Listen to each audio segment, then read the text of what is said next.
Hello friends, आज हम लोग बात करने वाले हैं आपके गुलमोहर बुक के चैप्टर डस्क के क्वेश्चन आंसर्स के बारे में।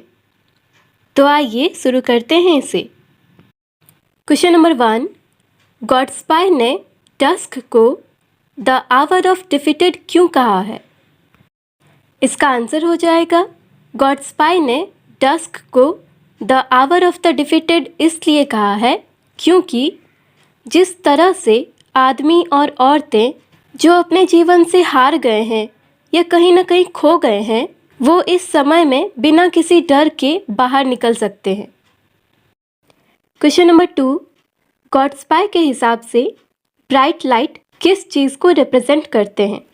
इसका आंसर हो जाएगा गॉड्स्पाई के हिसाब से ब्राइट लाइट वैसे घरों को रिप्रेजेंट करते हैं जहाँ पे लोगों ने अपने लाइफ स्ट्रगल के दौरान कभी किसी हार का सामना न किया हो। क्वेश्चन नंबर 3, ओल्ड मैन के अपीयरेंस को डिस्क्राइब करें। इसका आंसर हो जाएगा उस ओल्ड आदमी के शोल्डर्स ड्रूपिंग थे, उनके क्लॉथ्स बहुत ज़्यादा फटे पुराने भी नहीं थे, उनके फेस से ऐसा लग रहा था जैसे वे कोई ऐसी जगह पर लौटने वाले हैं जहाँ पे कोई उनकी केयर नहीं करता हो, कोई उनसे प्यार नहीं करता हो। क्वेश्चन नंबर 4, वो यंग मैन कैसे अपने एड्रेस को फाइंड कर सकता था, लेकिन उसने उस मेथड को यूज़ क्यों नहीं किया? इसका आंसर हो जाएगा वो यंग आदमी अपने जान पहचान के लोगों को लेटर के माध्यम से उस होटल का एड्रेस पूछ सकता था, लेकिन उसने इस मेथड को इसलिए यूज़ नहीं किया क्योंकि उसके जान पहचान वाले लोग उसके लेटर को अगले दिन ही रिसीव कर पाते। क्वेश्चन नंबर 5, यहाँ पे एक सेंटेंस दिया गया है, in a foreign city it wouldn't be so difficult. तो यहाँ पे इट किस चीज़ को रेफ़र कर रहा है और फॉरेन सिटी में ये आसान क्यों हो जाता है?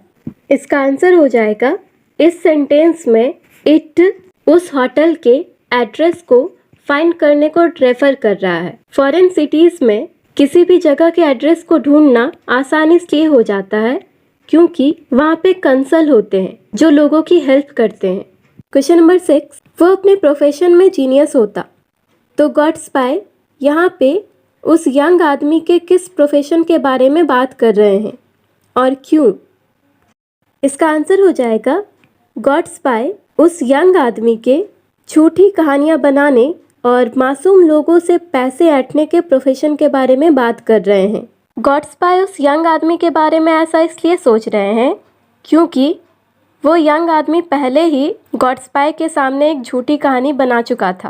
क्वेश्चन नंबर 7, यहाँ पे एक लाइन दी गई है, my doubts are gone.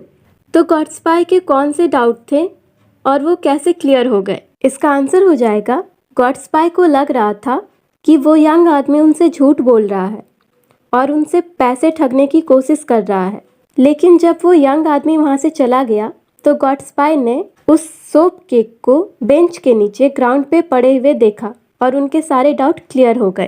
Question number 8, poor boy he nearly broke down. गॉड्स्पाई को ऐसा क्यों लग रहा था कि वो लड़का टूट गया था, लेकिन आपके हिसाब से वो एक्चुअल रीज़न क्या है जिससे वो लड़का टूटा हुआ, थोड़ा कंफ्यूज्ड और झुंझलाया हुआ लग रहा था? इसका आंसर हो जाएगा गॉड्स्पाई को वो यंग लड़का टूटा हुआ इसलिए लग रहा था क्योंकि गॉड्स्पाई ने ना तो उसके बात पे भरोसा किया और ना ही उसकी मदद की, लेकिन वो यंग आदमी उस सोप केक का ऑनर नहीं था। फिर गॉड्स्पाई को वो साबुन बेंच के नीचे कैसे मिला? मेरे ख्याल से यही वो एक्चुअल रीज़न है जिससे वो लड़का थोड़ा झुंझलाया हुआ लग रहा था। I hope it will help all of you. Thank you for watching.